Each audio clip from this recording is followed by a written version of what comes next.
Heavenly Father, Divine Mother, Friend, Beloved God, Lord Krishna, Jesus Christ, Babaji, Lahiri Mahashai, Sri Yukteswarji, Beloved Guru, Paramhansa Yogananda Ji, Saints of all religions, we lay the flowers of our devotion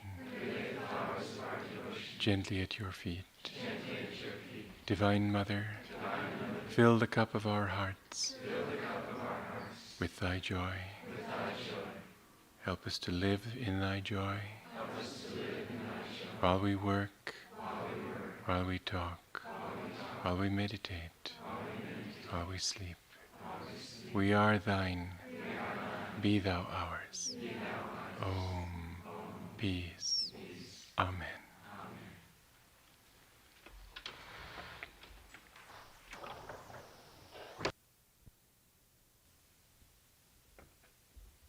Let's meditate.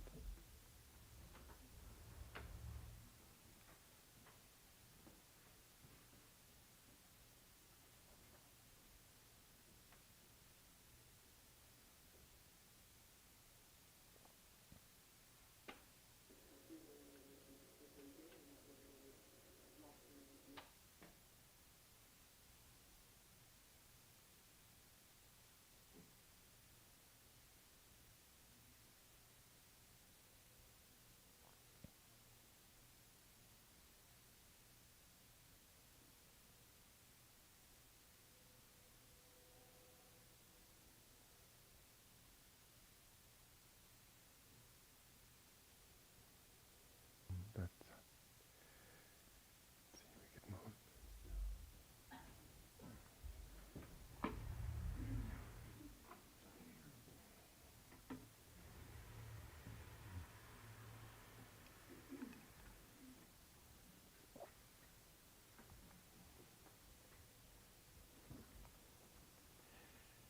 Well, good evening. I'm probably not going to be here this weekend. I feel very awkward about it because here I've made an announcement that I'd be here on weekends, but twice now it's just very inconvenient for me to be here. So if you hear otherwise, you'll know. I've been working on that Sedona show, which I was involved in. That's why I went to Sedona. And a very interesting passage. I had a sequence similar to, in the super slideshow of Ananda, where we have the beautiful thing of the monk singing, and then suddenly the Supertramp song coming in with the buildings and so on. Well, something similar, but I didn't want the same piece. It didn't fit. And so I asked a local friend who knows all about jazz for some recommendation. And he recommended something by somebody called Keith. Is it Jarrett or Jarrett or, huh? Jarrett. You all know. I must say I have never heard such sleazy music in my life. It was so perfect for the scene. You just get this feeling of total moral decay. No sense of direction, no sense of purpose, no sense of belief in anything. And I guess I'm told he's the top of his field, but I don't know what it means to be the top of a dung heap. Anyway, what intrigued me was that it was another reminder of something that Master wrote in his autobiography, where he said that divine sight is center everywhere, circumference nowhere. And it's so interesting to realize that this is true for every idea, every person, every point in space, that even though the universe doesn't have a center, you could take any point and moving outward from that point, you could understand the universe in relation to that point. Everything would refer to it. Where you are is the center of the universe. That's where you've got to begin, and from that point you will be able to reach out and finally come to cosmic consciousness. But you can never do it by comparing your path with anybody else's. You can never do it by wishing that you were anyone but what you are. You have to be true to yourself. You have to simply recognize that this is you, and for better or worse, but in fact it'll become better and better if you really say that this is where I am and this is where I have to begin. But you can also understand truth, or I should say not necessarily truth, but its own levels of reality from whichever point you start. Keith Jarrett, did we say? Being a very good example, in my opinion, because it's something so totally foreign, the vibration of the music, to what we are doing. I mean, if you listen to the music, not as music, but as a message, trying to listen to what it is saying, it sounds like a sort of a drug dream. Um, you don't get any sense of upliftment, and yet people who get caught in that kind of consciousness, to them that's reality. To them, what we're doing is simply sentiment and unreal. And if you get caught in any kind of delusion, it's interesting how, for instance, you get into a mood, and suddenly everything seems to reflect that mood. The whole universe seems to be made of realities that are sort of dreamed up by that mood. That well, in The Life Everlasting by Marie Corelli, there's a very interesting passage about that, where Catherine Harlan, this young woman who is very much into, well, she's been hypnotized almost by her father into thinking that the universe is all without values, without God, without higher truths, without any end, that when you die, that's it, and so on. And the case that Marie Corelli is able to make for that kind of belief through the eyes of Catherine Harlan is a very good case. That it's such a horrible universe where everything is eating everything else, and or else trying to avoid being eaten by something else. And if you look at it in that way, suddenly you see that, yes, it is a horrible thing where dog eats dog and nobody's out for anything but himself, and suddenly the whole universe takes on a very black look. And yet you come out at the other end of the tunnel into the lives of the saints, and they look at everything with love and joy and forgiveness. And if you see it through their eyes, you see it really not from a moody standpoint, but really in tune with their state of consciousness, suddenly you see everything is beauty, everything is joy. And even the darkness and ugliness in this world is understood to be just people struggling to come out of that which prevents them from understanding who they really are. It's sort of like a novel where if the hero of the novel is born in a rich home and marries the boss's daughter and becomes the boss himself in due course and builds himself a lovely house and surrounded by lovely neighbors, you finally end up thinking, what a boring book.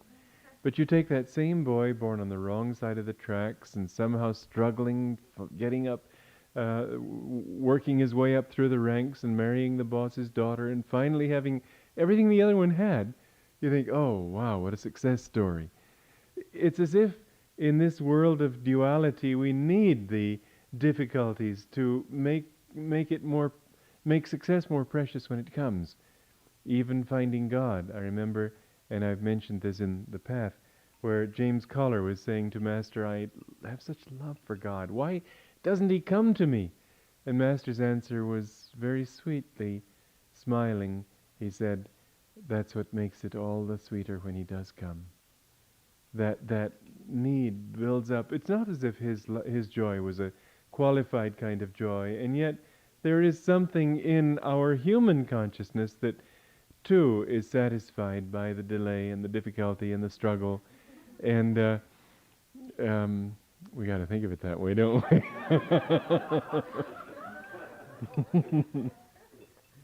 Might as well have a positive outlook on this thing. But at the same time, who's to say which of those two visions is more real? Is it possible, inasmuch as the person who's got a completely negative outlook and sees everything in negative terms and considers this pure sentiment, is it possible that he's right and that we're wrong? Or is it possible that we're equally right? How can you come out of that one alive? Well, the answer is very clear. That when you have an expanded vision, you're able to cope better with reality. Your test of how realistic your attitude is how well you can cope with it. How well you can cope with all levels of reality. And a person who's on a lower level of reality can't cope with higher levels. But one who is on a higher or a more expanded level is able to cope with the lower levels. He's able to come out of it and do something with it. He's able to use his energies in a constructive way, where the other one becomes paralyzed by it, is unable to relate to other people's realities. If he pursues that trend too far, he even goes insane. So we can see by any reasonable test that the spiritual view is the right one. Nevertheless, it's very, very true that whatever our present state of consciousness is, that's what seems to be reality to us until we can grow out of it. And the way out is to keep on expanding. Take this simple little alternative. When a person is feeling suffering, automatically he starts to think that, well, I don't have enough energy to think about other people. I can't involve myself in their problems because I've got problems of my own to work with. And I've got to work them out, and then I'll be able to perhaps be compassionate and serviceful toward others and all those lovely things. But first I've got to think about me. But what happens is you have a single thought and you build a vortex around that thought. And when you've got a vortex, you've got things drawing into that center, not necessarily expanding outward from that center. So that simple thought of I and mine and worrying about me actually feeds itself. And you never come out of it that way. You never, because always there's something more. It's sort of like trying to make yourself comfortable, absolutely comfortable, on a sofa. You can't do it. You can't do it. You push the pillow this way, and no, maybe if it were a little bit to the left, maybe a little bit higher, maybe a little bit lower. It never works.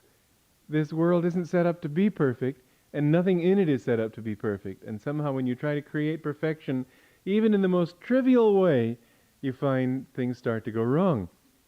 And so it is that with this simple thought of, I've got to get my trip together first, I've got to worry about myself first, I've got to think of my problems first. The problem is yourself. And as long as you think that way, you will find that just gets bigger and bigger and bigger. You never get out of it. The answer is to stop thinking about yourself. I've seen this happen in my life again and again. I've mentioned this a few weeks ago, in fact, and it's a really important point. That every time I have found my joy decreasing, it's because in some way or another I was thinking of me. In some way or another I was thinking of what am I getting? What is God giving me? Whatever. You can come up with all sorts of lovely rationalizations. Thinking, well, but I only want to find joy after all. Isn't that selfless? Isn't that wonderful? But if you're thinking in terms of Him giving it to you and not in terms of giving to Him, there's something not going to work right. It doesn't click. And I've seen it happen. I mean, if I have a right to talk about a few things on this path, it's because I've made so many mistakes. It's because I've made so many colossal blunders and learned that that's what they were, and so I can speak from experience. And I found that every time that I broke that thought because I recognized the source of it, and I said, that's where you were cheating, and then worked that one out and said, all right, I just give this to God, and I just want to live for Master and Guru and God. And then suddenly in that thought, it all came clear again. And it was like gasping. It seemed so impossible 5 minutes earlier. And then suddenly I had that simple thought of, I give it to you, and it felt so good. It really does work. That the more you think of you, the more problems you've got. And the less you think of you, the fewer problems you've got. It seems so simple, it seems almost childish. Simplistic. But it really is so that if you decide that from now on my center is going to be God, my center is going to be my attunement with God, I'm going to think of Him, and then everything starts to fall into place. Everything fits into that new pattern. It's a question, too, of being and doing. I asked Dinanath, what would you like me to talk about? And he said, what about being and doing? And it's a good subject. I'm not sure what can be said about it, but it's a very good subject. It's one of those things that are easier to experience than to talk about, perhaps. But it all comes down to understanding a very simple thing, which is that the essence of the path isn't doing but being. And yet the essence of the path is doing as long as there's a path. You're going somewhere with the path. You're doing things in order to achieve that point where you realize that there wasn't anything to do. One of those lovely contradictions and paradoxes on the path. You see, we live right now in spirit. We have already all the reality that we can ever accomplish. We don't need to get anywhere. When people are worried and grieving and thinking, oh, I don't have enough joy, why aren't I getting joy? They're driving away something that's there all the time. And if they could get rid of that simple thought of I, they'd find that they have it. We are living surrounded by this sea of bliss. And the more we can learn to live just right here and right now, and not feel that we've got to do anything, the more we will find that we are everything that we ever want to be. But the trouble is that it's sort of like the opposite ends of the spectrum from tamoguna to sattva-guna, isn't it? That, or like people are told to sit up when they meditate, because why? When you lie down, the practiced tendency in that position for many incarnations has been to go to sleep. And so when you lie down, the tendency for most people is to slip into a more passive state of consciousness. When you're sitting up, you mean business. It's true you can't relax as completely, but your mind is more positive and you're able to go into meditation more deeply. Anything on the path that takes you toward superconsciousness will in some ways resemble those things that take you toward subconsciousness. There are fewer involvements, there's more peace, there's more, there's less ego consciousness. You name it. The poles have a similarity, even though they're poles apart. And how do you get into the positive trend that will take you up into sattva guna? That is where action comes into play.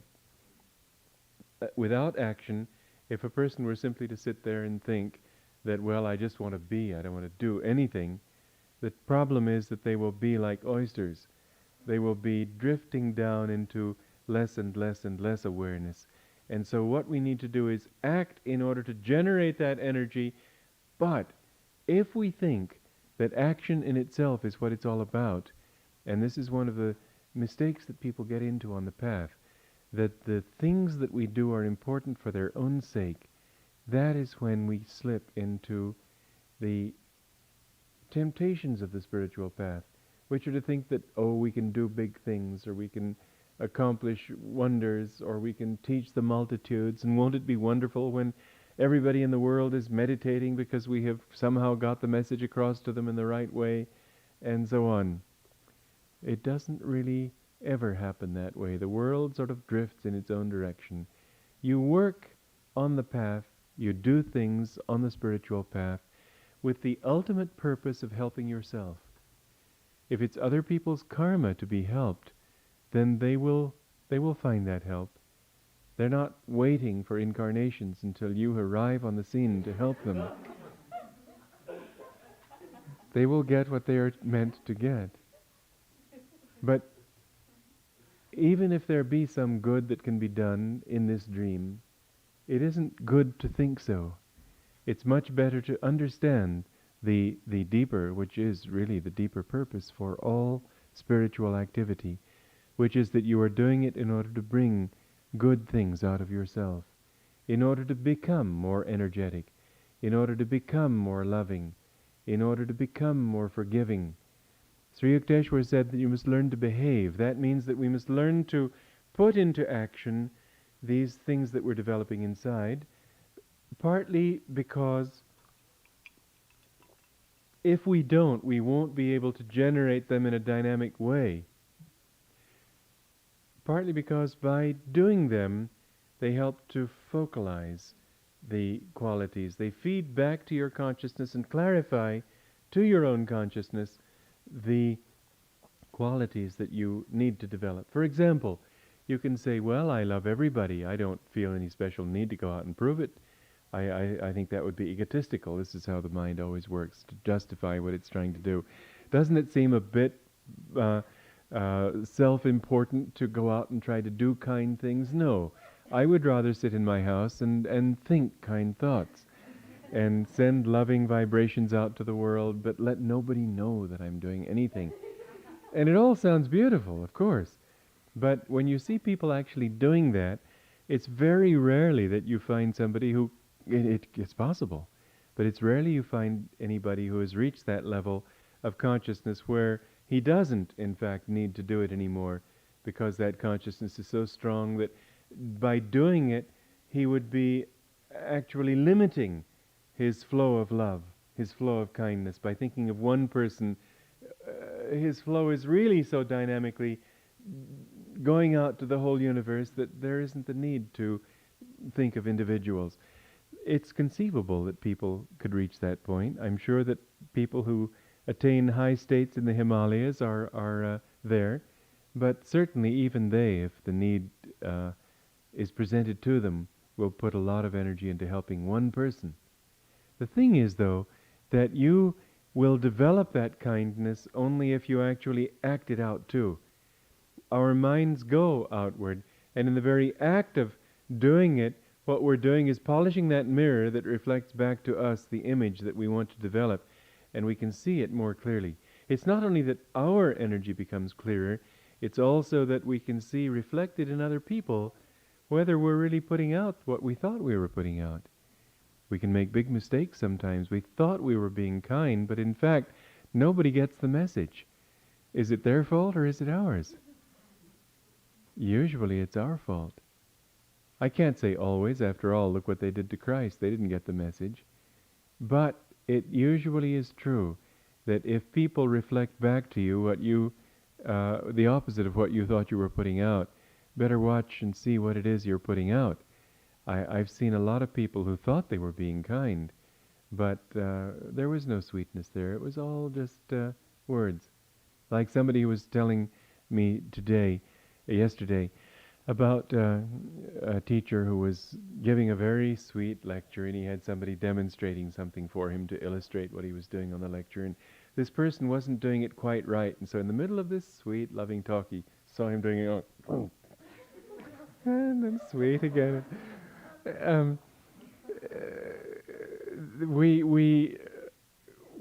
When we are really being sweet from our heart, we're not going to suddenly be like that to somebody else, and then sweetness and light to everyone, particularly strangers. I've seen a lot of people who think, well, I love everybody, it's just my wife I can't stand, or my children, or my husband, or my neighbors, or whatever. If you can't be as loving to those who are close to you as to those who are the merest stranger, then you haven't learned love yet. It's easy to love the stranger. There's no commitment there. It's when there's a commitment that it's harder. So, doing is essential, but why is it essential?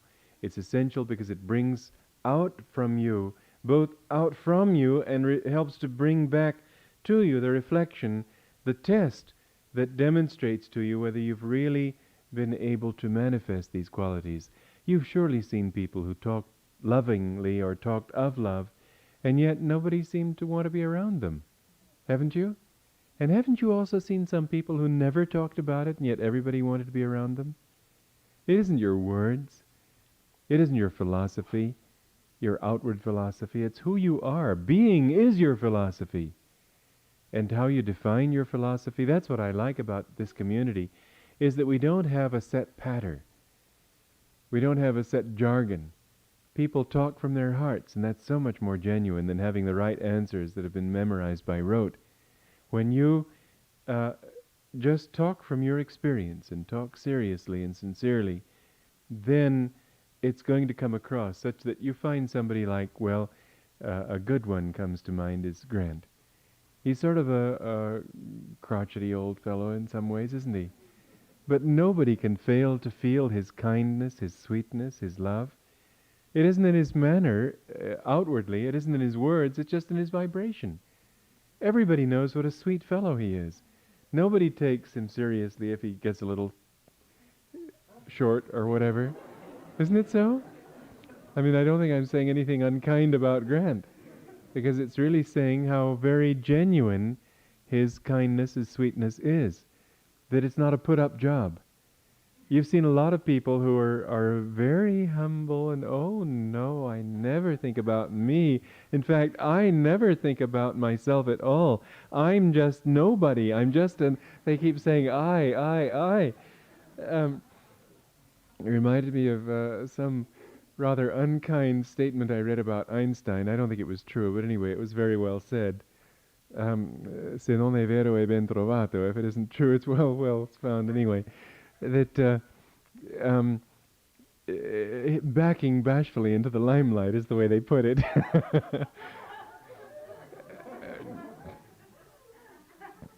The way to be humble is to forget yourself. The way to forget yourself, really, to know that you've forgotten yourself, is when you get that kind of feedback back from others. Master said that you can never win God's love if you haven't learned how to win the love of your fellow beings. When you have learned to win that, then you've begun to get the key to what it takes to learn how to love God. It's similar. It's not exactly the same, but there are similarities. And without learning what's close, how are you ever going to know what's far? You've got to be able to know how to deal with those things that are closest to you before you can deal with the big issues. He who is faithful in little will be faithful also in much, and he who is faithless in little will not be faithful in that which is much. So, being is not only the essence of it all, in the sense that this is what we've come from and what we're going to. It's the consciousness with which we should do. If you do things and don't understand that their whole purpose is what they bring out of you in the sense of being, in the sense of consciousness, then yes, you'll get a little bit of good karma, or maybe a lot of good karma, but it won't take you anywhere except for, or you might get a few hundred years in the astral world for a while and enjoy it, but what's that even? That leaves you. You have to come back and go through it all again. The answer is to do everything that you do with the understanding that the beingness of it is the central reality. In other words, when you're working and you start to get frazzled, then there's something wrong. There's something wrong with the way you're doing it. I got really uptight last night because things weren't going right, and I was wanting to take a break and a vacation, and I had to look back and say, wait a minute, you're not doing this right. And because, here's the interesting thing, because I allowed my consciousness not to be right, nothing happened right anyway. I finally had to say, forget it, we just have to give up tonight. And we came back to it today, all of us deciding that we're going to be more peaceful about it. Everything flowed. That's the way it works. When you think that, oh, but I only have this little bit of time and I've got to get it done now, and you start letting yourself slip into that, then what happens is that it doesn't work. Being is the consciousness with which we should do everything. In other words, be peaceful, be loving, be kind, be forgiving, and understand that all your work is only in order to increase that consciousness, not to say, well, I got to get my work done and then I'll get back and, oh, Divine Mother, Om. It doesn't work like that. While you're working, you should be reinforcing that feeling of peace. And then when you're feeling peaceful, I've seen it happen, and when I make mistakes, I see it happen the wrong way. Inevitably, because the law has no favorites.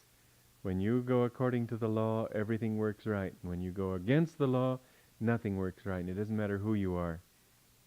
So remember that, just thinking, well, but I'm living here at Ananda and I'm living for Divine Mother and Master and everything that I'm doing is good karma. Well, it may be in some ways, but still it may not take you any closer to God unless you do it in the right consciousness. The consciousness that we do things with, that determines whether it is really sadhana, really karma yoga, or merely just spinning our wheels. Okay? Important points. Let's just meditate on them for a few moments.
Heavenly Father, Divine Mother, friend, beloved God, Lord Krishna, Jesus Christ, Babaji, Lahiri Mahashai, Sri Yukteswarji, beloved Guru, Paramhansa Yogananda Ji, saints of all religions, we bow to you all.